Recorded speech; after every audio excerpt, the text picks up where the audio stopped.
welcome back to the channel. Today we're rebuilding a 351 Windsor for my brother's Bronco. In this video we're going to finish assembling it and put it in the Bronco. So let's get started.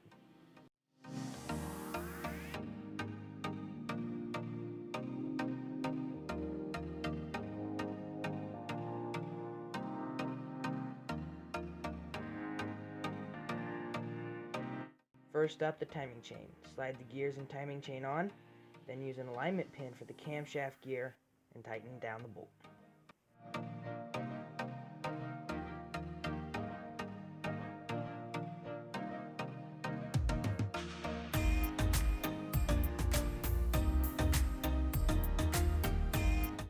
Let's paint the engine.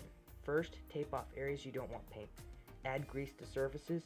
The grease makes it so that the paint won't stick to the metal and you can just wipe it off. Then use some high temp primer and paint and finish it off with some clear coat.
Since we're using a different Windsor, we need certain parts off of the Bronco that are vehicle specific.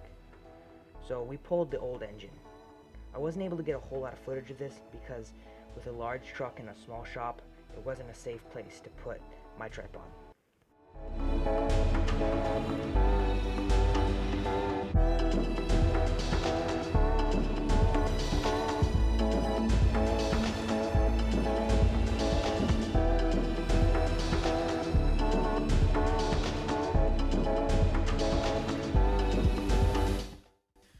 So I thought I'd just give you guys a little update of what we're looking at, where we're at right now on the engine. So we're getting very close to being able to put this new engine in. A couple issues that we ran into was the timing cover. So the timing cover that came off the engine wasn't able to go back on the engine because the water pump would not fit it. So the water pump for this truck was run by a serpentine belt, and the one that came off the engine was run by a V-belt, and it turns out that the V-belt spun a different direction than the serpentine belt did. So it needed to have a different water pump, and then the bolts wouldn't line up on the old timing cover for the new water pump. So we needed to use the timing cover that came out of the engine, and I have that right here. But the issue with this timing cover, as you can see right here, there's some pretty big, there's a grooves, and then there's two massive holes right there and there. The holes were actually our fault. We attempted to weld this back up, but between the power of the welder and everything, it just blew a hole. It was so thin that we just couldn't weld it. But there was a small crack right here, and that happened when the harmonic balancer that was on the engine in there actually came apart. The balancer part and actually, let me grab it and I'll show you guys. So this timing cover was actually ruined by the harmonic balancer that came off of this engine. As you can see right here, this is it went together originally like this, and there's a rubber seal that goes in between this and this outside ring that holds it together, and it's weighted so it balances it. However, because of the leakage that was on this engine, all the leak, it actually just wore out the rubber and it came apart. So this was on here spinning, and it dug a pretty good groove into this timing cover, and it made it so thin that when we tried to weld it up, it just punched right through it. So I got this new timing cover here, and it's aluminum, it's all clean, and it's ready to go on.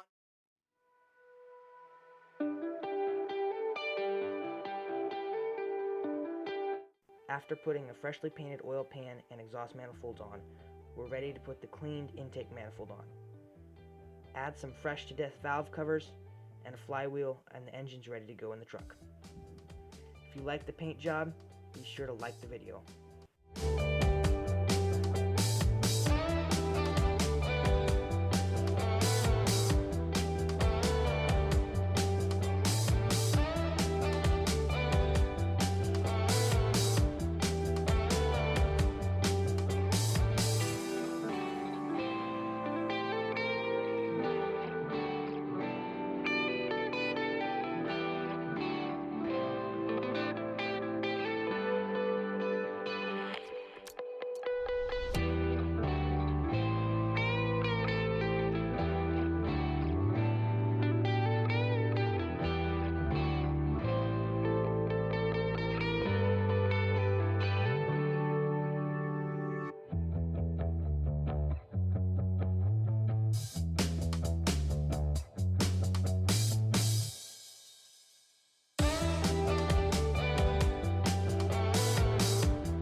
After setting the engine in, we had to fight with it for a while to get it set in place, but then we tightened down the transmission bolts.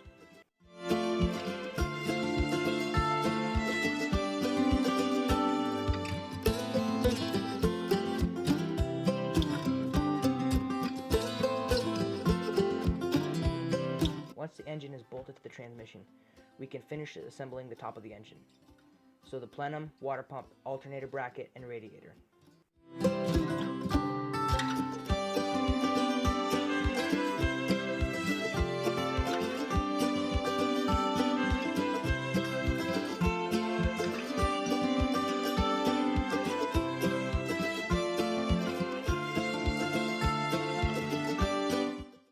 Then power steering pump, fan, and fan shroud.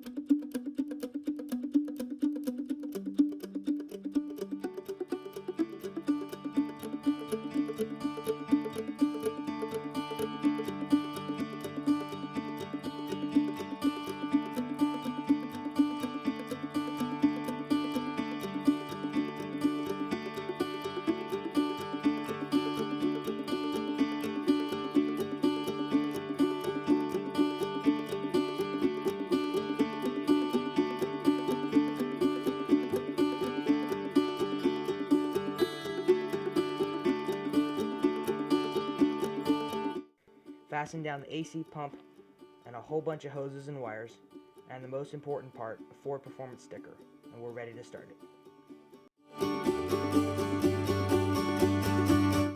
The truck started up and ran really well. It doesn't sound as great on camera as it does in real life, but if you enjoy the video, please subscribe.